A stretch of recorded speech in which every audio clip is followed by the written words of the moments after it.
요한복음 14장 27절 말씀. 평안을 너희에게 끼치노니 곧 나의 평안을 너희에게 주노라. 내가 너희에게 주는 것은 세상이 주는 것과 같지 아니하니라. 너희는 마음을 근심하지도 말고 두려워하지도 말라.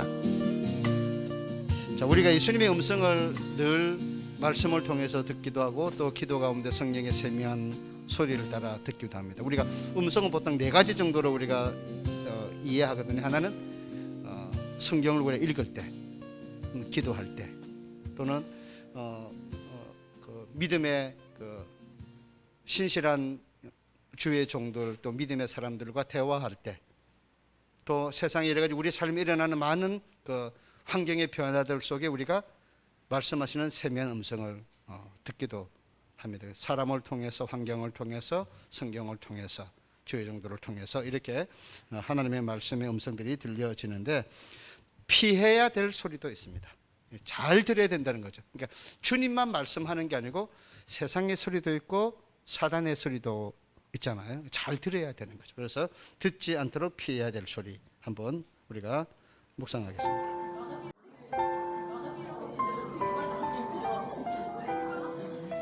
듣지 않도록 피해야 할 소리. 당신도 그 소리를 들었을 것이다. 그들은 당신에게 말한다. 정직함을 새로운 장사와 바꾸라고, 확신을 손쉬운 거래와 교환하라고, 헌신을 순간적인 스릴과 맞바꾸라고 말한다. 그 소리들은 속삭인다. 그 소리들은 조른다. 그 소리들은 비웃는다. 그 소리들은 끈질기게 괴롭힌다. 그 소리들은 아첨한다. 한번 해봐. 괜찮아. 내일까지 기다리기만 하면 돼. 걱정하지 마. 아무도 모를 거야. 그렇게 옳다고 생각되는 일이 어떻게 잘못될 수 있겠어? 이 소리들은 군중의 소리다. 우리의 삶은 혼란스러운 식당가의 주문 소리로 시끄러운 골목이 된다. 어른들은 시간이 다 지나가기 전에 최대한 많은 것을 더 팔기 위해 큰 소리로 외친다. 사세요. 팝니다. 거래합니다. 교환합니다. 그러나 뭐든지 빨리 합시다. 크게 외치세요. 끊임없이 윙윙거리는 소리들의 합창을 한다. 그것은 제안이나 선택, 갖가지 외침이다. 우리는 이 소리들을 어떻게 처리해야 하는가? 우리가 듣지 않고 피해야 될 많은 소리들을 우리가 들으면서 때로는 그 소리가 하나님의 음성을 가로막을 때가 있습니다. 그래서 훨씬 더 그 소리들이 크게 들려져서 하나님의 말씀을 뒤로하고 그 세상의 소리를 따르거나 세상이 주는 마음의 감동을 따라 우리가 판단하고 결정해서 행동하는 그런 경우들도 이제 많이 있는 거죠. 그래서 옳은 일 같지만, 내가 선택할 때 옳은 일 같지만 옳지 않을 수 있는 거죠. 그래서 잠언서에서 그렇지 않습니까? 우리가 무엇이 옳은지를 정확하게 잘 알 수 있는 영적인 분별력들이 우리에게 중요한 것입니다. 다음의 성경 구절은 군중의 소리에 대해서 설명하는데 바르게 연결해 보라 그랬습니다. 자, 잠언서 5장 3절 시작. 대저 웅녀의 입술은 꿀을 떨어뜨리며 그의 입은 기름보다 미끄러우나. 어디와 연결되겠습니까? 그들은 약삭 빠르고 그릇하는 말로 구슬러 댄다. 자, 두 번째입니다. 잠언 7장 21절. 여러 가지 고운 말로 유혹하며 입술에 후리는 말로 깨물어. 이건 어디와 연결되겠습니까? 목소리는 유혹적으로 달콤하다. 유혹적으로 달콤하지 않으면 안 듣겠죠. 그렇죠? 우리가 왜 혼돈하느냐면은 그게 너무 좋게 들리거든요. 그래서 우리가 혼란스럽게 되는 거죠. 잠언서 12장 26절입니다. 시작. 의인은 그 이웃의 인도자가 되나 악인의 소행은 자신을 미혹하느니라. 어떻게 되는 거죠? 어디와 연결될 수 있습니까? 악인을 의인을 어디로요? 잘못된 길로 인도한다는 겁니다. 자, 잠언 16장 29절입니다. 강포한 사람은 그 이웃을 깨어 좋지 아니한 길로 인도하느니라. 이웃을 깨어서 어디로? 멸망으로 이끌어가는 것이죠. 자, 잠언서 28장 10절입니다. 정직한 자를 악한 길로 유인하는 자는 스스로 자기 함정에 빠져도 성실한 자는 복을 받느니라. 그들은 사람들이 나쁜 길로 이끌지만 결국 어떻게 된다고요? 자신도 함께 빠진다. 그렇게 설명되고 있습니다. 자, 거짓된 평안의 약속.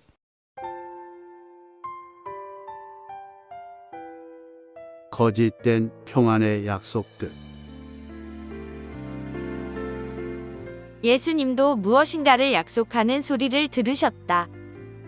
사람들은 예수께서 하신 표적을 보고 이분은 참으로 세상에 오시기로 된 그 예언자다 하고 말하였다. 우연히 예수님이 기적을 베푸시는 장면을 본 사람이라면 분명 승리의 소리로 들릴 것이다. 가르침을 받지 않은 사람이라면 당연히 승리의 소리로 들릴 것이다. 이보다 더 좋을 수 있겠는가? 우천 명의 남자들과 그보다 더 많은 여자들과 아이들이 그리스도를 선지자라고 선포했다. 수천 명의 소리들은 점점 승리의 함성으로 칭송의 대환영으로 커졌다. 백성들의 적은 헤롯이었다. 그들의 순교자는 세례 요한이었다. 그들의 지도부는 제자들이었다. 그들에게는 빵을 만드는 자, 예수 그리스도라는 충분한 보급원이 있었다. 그들의 왕은 나사렛 예수였다. 더 기다릴 필요가 있을까? 드디어 때가 왔다. 이스라엘은 회복될 것이다.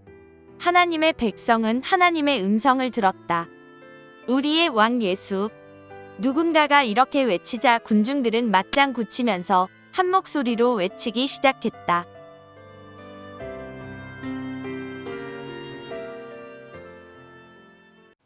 그들의 왕은 나사렛 예수. 그 소리가 어떻게 들렸다고요? 하나님의 음성으로 들렸다는 거죠. 우리의 왕 예수. 하나님이 보내신 분이다. 그런데 그 소리가 진짜 하나님의 소리였습니까? 자기들의 마음에서 우러나오는 소리였죠. 하나님이 진짜 예수를 왕으로 삼아서 자기들의 민족을 해방시킬 그런 메시아로 보내지 않으셨는데 그들은 예수의 기적을 보면서 이분이 우리를 구원할 왕이구나 이렇게 느꼈다는 거죠. 사람들의 군중의 심리가 마치 하나님의 음성처럼 들려지는 거죠. 그런데 예수님도 이 소리를 들으시는 거잖아요. 그러니까 우리가 어떻게 소리를 듣고 해석해야 되는지가 정말 중요하다는 것을 다시 알 수 있습니다. 그래서 세상의 소음은 우리의 마음을 혼란스럽게 하고 우리가 하나님의 임재 속에서 우리의 평안을 탈취하려고 한다. 하나님은 성경 전체에서 이 평안을 빼앗아가는 거짓 약속들에 대해 경고하고 계신다. 다음 중 괄호안의 성경 구절을 참고해 하나님의 가르침에 해당하는 것을 모두 표시해봐라. 자, 잠언서 13장 5절입니다. 의인은 거짓말을 미워하나 악인은 행위가 흉악하여 부끄러운 데에 이르느니라. 자, 의인은 어떻게 한다고요? 거짓을 미워한다. 맞습니까? 예, 의인은 거짓말을 미워하죠. 자, 잠언서 19장 5절입니다. 거짓 증인은 벌을 면하지 못할 것이요 거짓말을 하는 자도 피하지 못하리라. 거짓말쟁이들은 뭘 피하지 못한다고요? 형벌을 피하지 못한다는 거죠. 자, 세 번째, 예레미야서 23장 16절입니다. 만군의 여호와께서 이와 같이 말씀하시되 너희에게 예언하는 선지자들의 말을 듣지 말라. 그들은 너희에게 헛된 것을 가르치나니 그들이 말한 묵시는 자기 마음으로 말미암은 것이요 여호와의 입에서 나온 것이 아니니라. 예, 거짓 선지자들은 하나님의 말씀을 무시하라고 듣지 말라고 그렇게 말하는 거죠. 그렇죠? 헛된 것을 자꾸 전하게 된다는 것입니다. 마태복음 7장 15절 시작. 거짓 선지자들을 삼가라. 양의 옷을 입고 너희에게 나아오나 속에는 노략질하는 일이라. 예, 거짓 선지자들을 어떻게 하라고요? 조심하라고 그렇게 말씀하셨죠. 바울도 광명한 천사의 모습으로 찾아온다 그랬죠. 천사의 모습으로 보이는 거예요. 그럼 천사의 소리가 되는 거잖아요. 그런데 그 소리가 진짜 하나님의 음성이 아닌 속이는 유혹의 말이 될 수 있다고 하는 것입니다. 그래서 하나님의 음성을 어떻게 듣는 겁니까? 귀로 듣는 게 아니고 마음으로 듣는 거죠. 귀에 들리는 소리는 거의 하나님의 음성이 아닌 것이 거의 대부분입니다. 우리의 마음으로, 나의 영으로 듣는 소리가 진짜 하나님의 음성이라는 사실을 우리가 꼭 기억하셔야 되겠습니다. 히브리서 6장 17절입니다. 시작. 하나님은 약속을 기업으로 받는 자들에게 그 뜻이 변하지 아니함을 충분히 나타내시려고 그 일을 맹세로 보증하셨나니. 예수님 약속에 거짓이 있다는 겁니까? 없다는 겁니까? 거짓이 없다는 거죠. 거짓이 없는 하나님의 말씀에 대한 신뢰, 이게 얼마나 우리의 신앙을 견고하게 지켜주는지 모릅니다. 여러분, 사람의 약속도 우리가 믿을 만 좀 서로 친교가 있고 그 말에 어떤 약속을 잘 지킨 사람 말은 우리가 철석같이 믿잖아요. 그죠? 믿고 금전 거래도 하고 믿고 뭐 약속도 하고 이렇게 하잖아요. 그런데 그게 때로는 지켜지지 않는 상황이 될 때가 있습니다. 의도적으로 그렇게 약속을 지키지 않는 게 아니고 상황들이 그 약속을 지키지 못하도록 그 사람의 삶을 어렵게 한다든지 약속을 지키지 못할 만한 상황으로 몰아갈 때에 그 약속을 지키지 못하게 되는 경우가 있거든요. 사람은 그렇습니다. 근데 하나님은 그렇지 않으시죠. 그죠? 우리가 더욱더 하나님의 말씀을 신뢰하고 살아갈 수 있는 그런 믿음이 있어야 우리 마음에 참된 하나님의 평안이 자리 잡게 되어집니다. 그래서 자, 권력을 약속하는 합창은 중독성이 있다. 내용 묵상하겠습니다.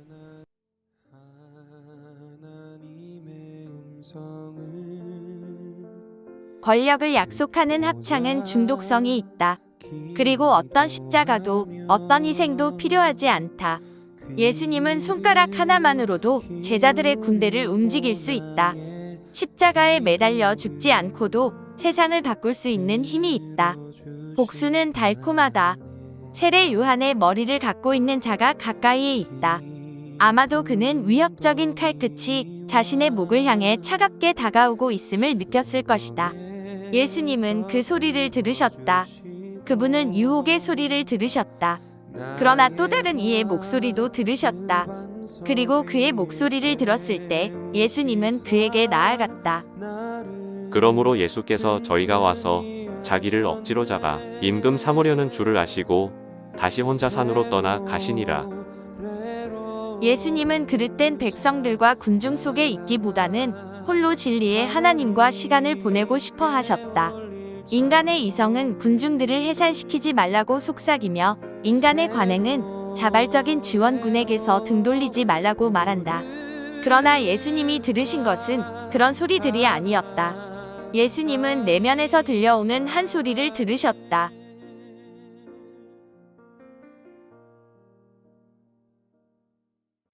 모든 군중들의 소리는요 항상 매력적입니다.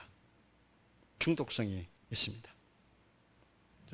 하나님의 뜻이 아님에도 불구하고 그것이 뭔가 나의 삶을 바꿀 수 있는 힘과 능력이 있는 것처럼 다가오기가 쉽습니다. 예수님의 모습도 보시면은 요한복음 6장 15절에 예수님을 억지로 왕으로 삼으려고 하는 많은 사람들이 예수님 곁에 있었지 않습니까? 수많은 무리들이 예수님을 따라다녔습니다. 예수님을 보고 기대하고 예수님이 말씀만 하시면 행동하려고 하는 그런 각오를 가지는 제자들에서부터 많은 군중들이 예수님 곁에 계셨죠. 근데 예수님은 그 군중들 속에서 자기의 어떤 위대성을 느끼고 그것을 즐기면서 그 군중들의 마음을 이용해서 선동해서 자기의 목적을 이루려고 하는 그런 결정이나 행동을 절대로 하지 않았죠. 어떤 군중도 예수님이 십자가로 가기를 원하지 않았습니다. 그러면 예수님은 그 군중들의 소리보다도 하나님의 소리에 하나님의 뜻에 더 반응하시고 행동하셔서 보다 쉬운 길을 버려두고 가장 힘든 길을 선택하셔서 걸어가시죠. 그래서 우리가 믿음의 삶에서 마음에서 들려오는 성령의 세미한 소리를 들을 줄 아는 그런 믿음을 더 우리가 가질 수 있도록 더 하나님 앞에 내가 높아지면 높아질수록 뭐가 필요하죠? 훨씬 더 기도가 많이 필요합니다. 때로는 내가 낮아지면 하나님이 낮추면 낮출수록 기도해야 될 그런 순간이 훨씬 더 많아집니다. 제가 지난 한 주간 한 가지 진짜 고민을 많이 했습니다. 왜냐하면 이제 제가 강연 학교에서 초빙 교수 제안을 했거든요.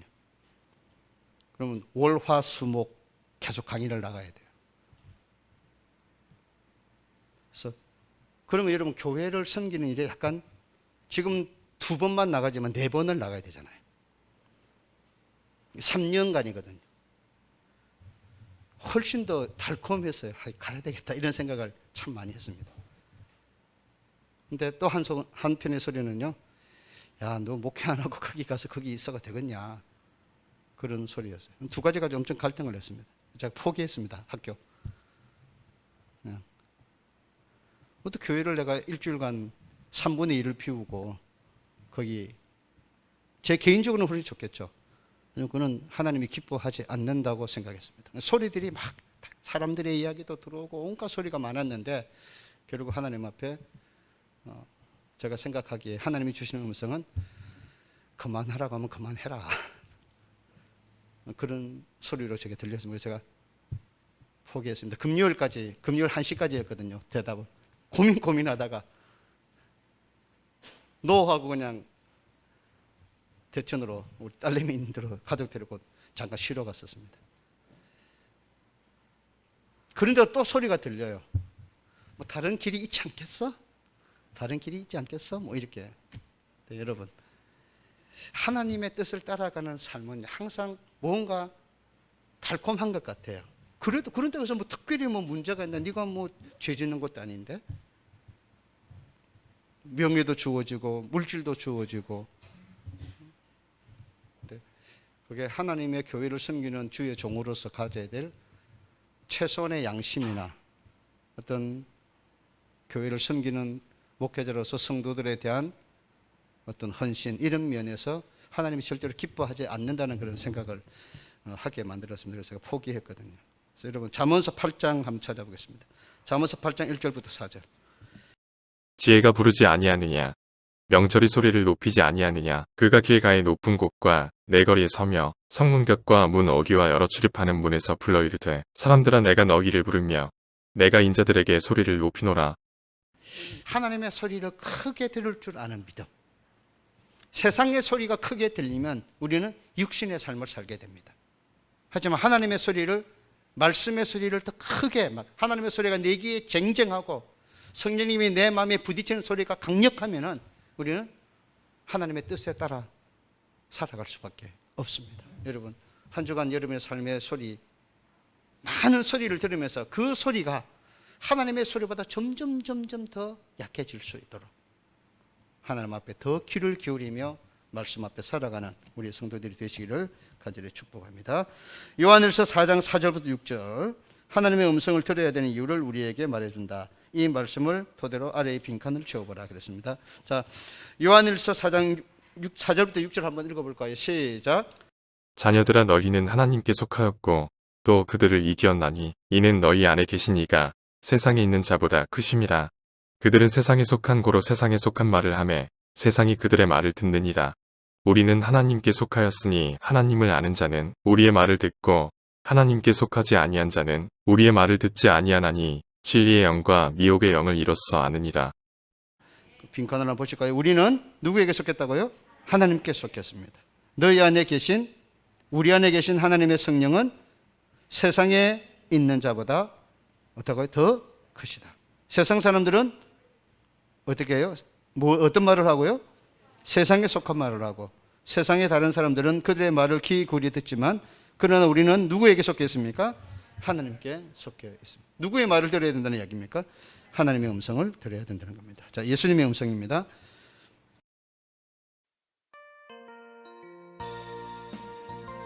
예수님의 음성. 양의 특징은 목자의 음성을 알아들을 수 있다는 것이다. 양은 그의 음성을 듣나니 그가 자기 양의 이름을 각각 불러 인도하여 내느니라. 제자의 특징은 스승의 음성을 알아들을 수 있다는 것이다. 볼지어다 내가 문 밖에 서서 두드리노니 누구든지 내 음성을 듣고 문을 열면 내가 그에게로 들어가 그로 더불어 먹고 그는 나로 더불어 먹으리라. 세상이 당신의 문을 두드린다. 예수님이 당신의 문을 두드리신다. 세상의 음성이 당신에게 동맹하자고 외친다. 예수님이 부드럽고 온화하게 말씀하신다. 세상은 번지르르한 기쁨을 약속한다. 예수님은 하나님과 함께하는 조용한 저녁 만찬을 약속하신다. 내가 들어가 먹을 것이다. 당신은 어떤 음성에 귀를 기울이고 있는가? 예수님이 말씀하시지 않았던 적은 없다. 그러나 우리는 예수님의 음성을 거의 듣지 못한다. 우리가 그분께 문을 열어드리는 일은 더더욱 드문 일이다.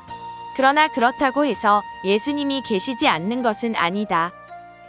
볼지어다 내가 세상 끝날까지 너희와 항상 함께 있으리라. 우리가 하나님께 귀 기울이기만 한다면 하나님의 음성을 듣지 못하게 방해하는 외침들은 어디론가 사라져 버릴 것이다.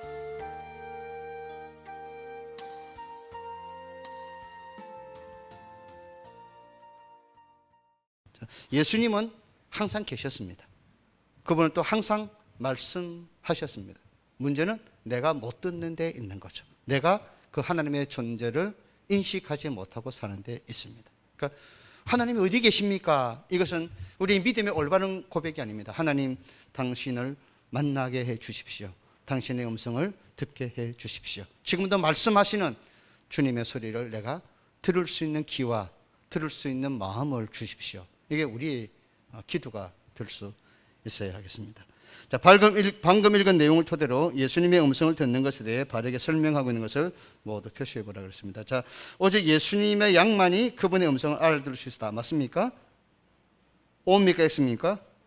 오. 세상은 우리의 관심을 끌기 위해 시끄럽게 떠든다. 오입니까? X입니까? 오. 예수님은 우리를 평안하게 하시기 위해서 부드럽게 말씀하신다. 오. 예수님은 항상 말씀하신다. 단지 귀 기울이기만 하면 된다. 아멘이죠? 예수님의 음성입니다. 우리의 평안을 앗아가는 것들이 또 있다. 그것은 좋은 것과 더 좋은 것, 더 좋은 것과 최상의 것을 혼돈하게 만드는 것이다. 결단의 때 평안을 유지하기 위해 우리는 예수님을 기억해야 한다.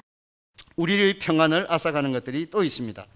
그것은 좋은 것과 더 좋은 것, 이것을 혼돈하게 만드는, 우선순위를 혼돈하게 만드는 것입니다.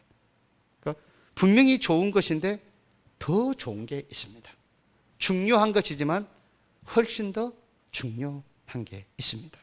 이것을 우리가 어떻게 분별하느냐, 어디에다 우선순위를 두고 내 삶의 시간들을 또 태도들을 결정하느냐 하는 것은 우리 믿음에 있어서 참 중요한 선택입니다. 그래서 결단의 때 평안을 유지하기 위해서 우리는 예수님의 모습을 꼭 기억하셔야 됩니다. 이사야 30장 21절입니다. 시작. 너희가 오른쪽으로 치우치든지 왼쪽으로 치우치든지 내 뒤에서 말소리가 내 뒤에 들려 이르기를 이것이 바른 길이니 너희는 이리로 가라 할 것이며. 하나님이 우리에게 바른 길을 말씀하시죠. 더 좋은 길을 우리에게 말씀하시는 거예요. 세상의 소리가 좋은 것이 될 수 있습니다. 하지만 그것보다 훨씬 더 중요하고 훨씬 더 좋은, 하나님이 우리에게 보여주시고 걸어가기를 원하시는 길이 있습니다. 우리가 어디다 우선순위를 두고 가치 기준을 두고 결정할 것이냐 하는 것은 우리의 태도와 우리의 몫입니다. 그러니까 때로는 하나님의 길에서 탈선할 위험에 처해질 때에, 결단을 내리기 어려울 때 우리는 하나님의 말씀에 더 주의를 기울일 수 있어야 되는 거죠. 그러니까 저는 믿음의 삶을 살면서 항상 우리 성도들에게 이야기합니다. 시험이 찾아올 때 더 하나님을 가까이 해야 합니다. 가서 제자 삼으라. 세상 예수님의 결단. 모든 영혼이 내게 달려. 예수님은 열광하는 무리들을 활용하실 수 있었다. 물론 그분은 수천 명의 사람들을 회심시킬 수 있는 기회를 잡으실 수도 있었다. 그분은 자발적으로 따르는 사람들에게 세례를 주면서 그날 밤을 보내실 수 있었다. 그 좋은 기회를 놓치려는 사람은 아마 한 사람도 없을 것이다. 그러나 예수님은 달랐다. 예수님은 무리를 보내셨다. 무리를 보내신 후에 기도하러 따로 산에 올라가시니라. 예수님은 무심코 모여든 무리를 보내신 것이 아니었다. 예수님은 더 중요한 일을 하시기 위해 중요한 일을 거절하셨다. 그분은 더 좋은 기회를 위해 좋은 기회를 거절하셨다. 그것은 예수님 자신만을 위한 이기적인 결정이 아니었으며 우선순위를 존중하는 사려 깊은 결정이었다. 예수님이 기도하시기 위해 무리의 요구를 거절하셨다면 당신과 나도 그렇게 해야 한다고 생각하지 않는가? 세상 모든 영혼이 내게 달려. 바쁘니까 더 기도해야죠. 응? 여러분 바쁘니까 더 기도하셔야죠. 그래야 세상의 분주함에 내가 파묻히지 않죠. 예수님은 그 수많은 자기를 향해서 임금 삼으려고 칭송하고 당신입니다. 당신이 우리의 메시아입니다. 당신 말씀만 하면 우리가 다 하겠습니다. 내가 주와 함께 죽겠습니다. 막 이렇게 하는 소리를 들으면서 그래 역시 세상이 나를 알아주는구나. 나를 알아주는구나. 이런 그 소리에 마음을 닦이지 않죠. 하나님께서 예수님에게 주신 더 중요한 사명이 있지 않습니까? 그것은 힘들고 어렵고 자기의 생명을 요구하는, 자기의 피와 살을 던져야 하는 그런 일이었는데 그 더 좋은 일에 예수님은 사람들을 떠나셨죠. 보내셨죠. 그리고 하나님 앞에 기도하셨죠. 그 마음이 흔들리지 않도록, 그 소리가 자기를 지배하지 않도록, 하나님의 음성이 자기를 지배하도록 그렇게 하나님께로 가셨단 말이에요. 참 여러분 어렵습니다. 이거 어렵습니다. 바쁘면 정신이 없습니다. 우리는 그냥 왜요? 선생님 너무 바빠가지고요. 너무 바빠요. 그 바쁨이 예배 드리지 말라는 것도 아니고 바쁨이 기도하지 말라는 것도 아니에요. 근데 우리는 그 바쁨이 당연하고 그것이 마치 하나님의 뜻인 것처럼 그렇게 하면 왜요? 너무 바빠가지고요. 뭐라고 말을 해야 될지 순간 엄청난 갈등이 옵니다. 말 잘못하면 시험 들거든요. 그러니까 더 좋은 소리를 여러분 항상 쫓아 살아가셨으면 좋겠습니다. 핵심 정리입니다. 예수님은 군중의 아첨을 피하셨다. 같이 읽겠습니다. 시작. 예수님은 군중의 아첨을 피하셨다. 그분은 홀로 하나님과 지내는 것을 더 좋아하셨다. 양은 목자의 음성을 안다. 예수님은 하나님의 음성을 들었을 때 하나님께 나아갔다. 평안은 때로 더 좋은 것을 선택하기 위해 좋은 것을 거절할 때 찾아옵니다. 여러분 제일 마지막 잘 생각하십시오. 더 좋은 것을 붙잡으면 내가 좋게 생각했던 것은 사라집니다. 하나님이 내 마음과 생각을 보듬어 주십니다. 하나님의 평안으로 지배해 주신다는 거죠. 예수님의 마음입니다.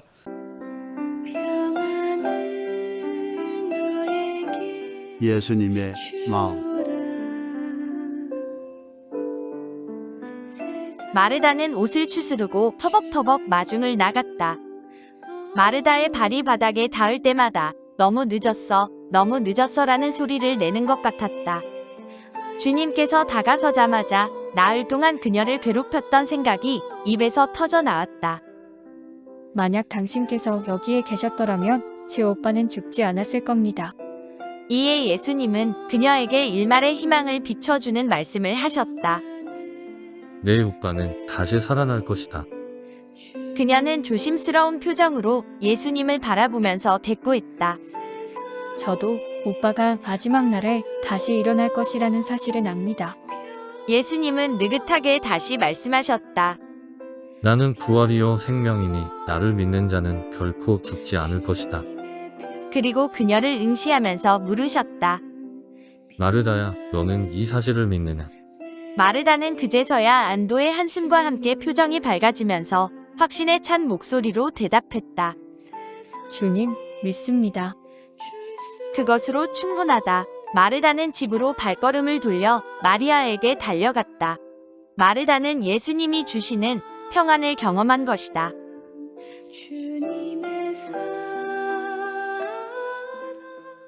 하나님의 말씀이면 충분합니까?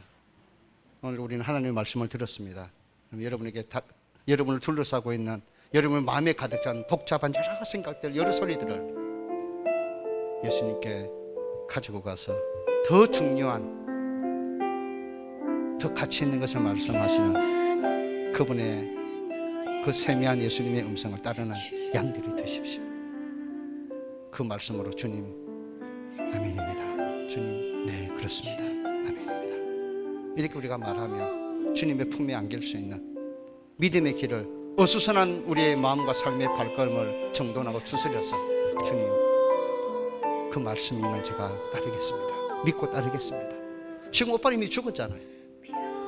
근데 나중에 부활의 말씀을 하셨을 때 마리아는 그 말씀으로 위로를 받고 힘을 얻으며 그의 삶의 길을 걸어가지 않습니까? 여러분 여전히 우리의 삶에 문제가 남아있습니다. 또 내일 우리는 어떤 문제에 부딪혀서 넘어질지 모릅니다. 하지만 주님이 평안을 약속하시고 우리에게 찾아오셔서 말씀해 주시고 주의 음성을 듣고 살아가는 길을 우리에게 보여주셨으니까 우리가 다른 여러 가지 소리들을 다 귀 막고 세상에 눈 감고 유혹에 귀 막고 주님 바라보면서 정말 주의 음성 듣고 따라가는 좋은 양으로 한 주간 더 좋은 편 선택하며 살아가는 우리 무슨